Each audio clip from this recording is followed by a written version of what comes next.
ये खबर है राष्ट्रीय संत दुर्बलनाथ महाराज के प्रकाशोत्सव पर आयोजित सत्संग भंडारे कार्यक्रम की।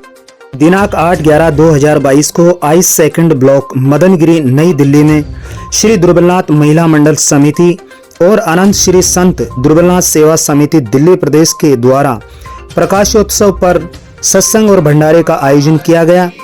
कार्यक्रम में मदनगिरी के खटीक समाज बंधुओं के अलावा नई दिल्ली के विभिन्न स्थानों से समाज बंधु कार्यक्रम में शामिल हुए। सत्संग कार्यक्रम में अर्जुन राम मेघवाल केंद्रीय मंत्री भारत सरकार, रामावतार मीणा प्रदेश मंत्री किसान मोर्चा भाजपा राजस्थान, मैं ब्रिजेश कुमार नावरिया मंडी खटीकान जयपुर से आदि अनेक गणमान्य व्यक्तियों ने कार्यक्रम में पधारकर कार्यक्रम की शोभा बढ़ाई। दिल्ली से चमनलाल नागर, नेतराम ठगेला, नानक चंद पहाड़िया, राजेंद्र खितोलिया, कैलाश चंद बसवाल आदि अनेक व्यक्ति कार्यक्रम में पधारे।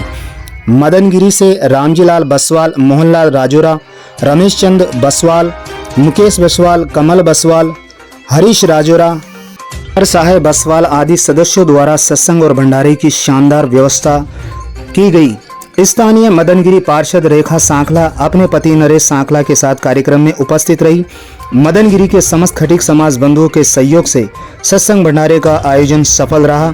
भजनों से और मेरे द्वारा आध्यात्मिक प्रवचनों से कार्यक्रम में उपस्थित सभी भक्तजन ज्ञान और आनंद को प्राप्त हुए। कार्यक्रम में माला साफा से गणमान्य और सहयोगियों का सम्मान किया गया।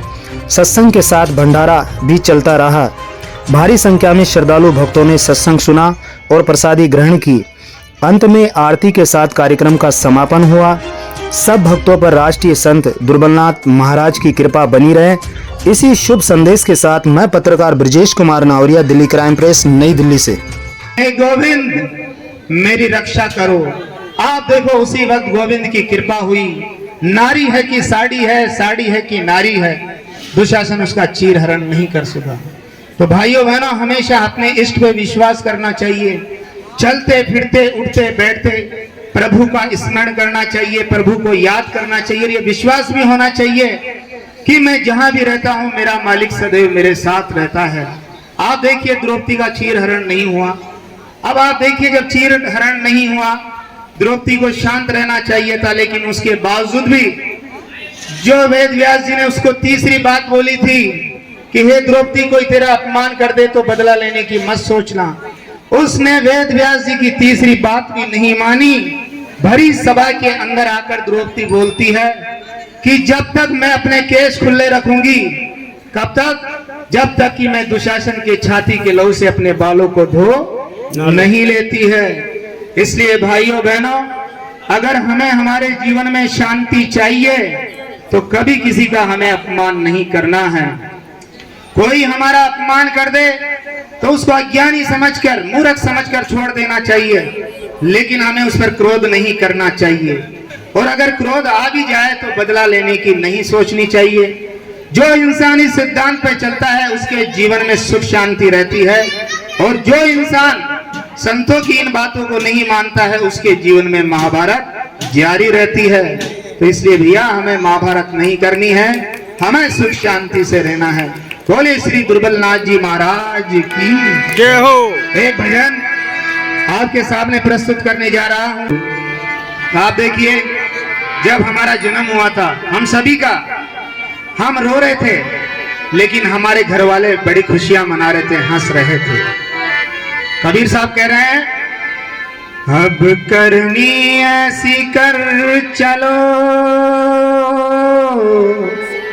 हम हंसे जग रो।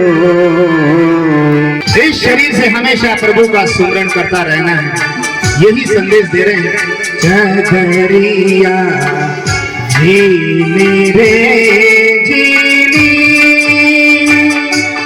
सदा राम नाम रस भीनी, चढ़िया झीली रे झीली।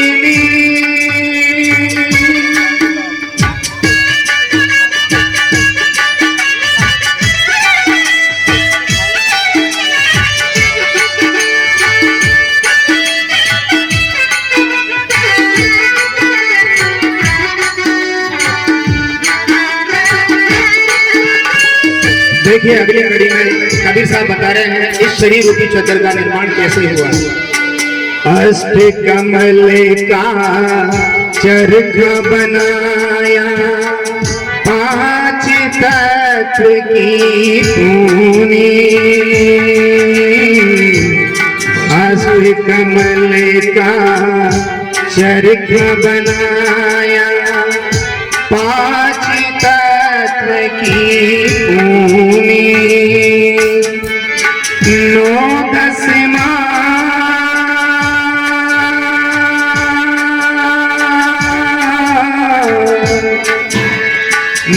10 मास बुनन को लागे, मूरत मैली कीनी, चदरिया झीली रे झीली, सदा राम नाम रस भीनी, चदरिया झीली रे